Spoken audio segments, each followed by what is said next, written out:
No, not really at all. I think that she's just kind of making a lot of noise and trying to get attention because she's kind of feeding into being irrelevant.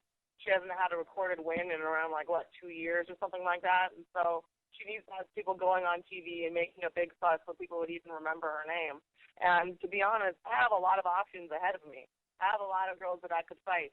And she doesn't really have any other options besides me. And so they could run around and make a bunch of noise and be a big Cryborg as much as she wants. But at some point, she's going to have to come around and take the only fight that's really available for her. And in the meantime, I'm going to take the plenty of options that are available to me. And,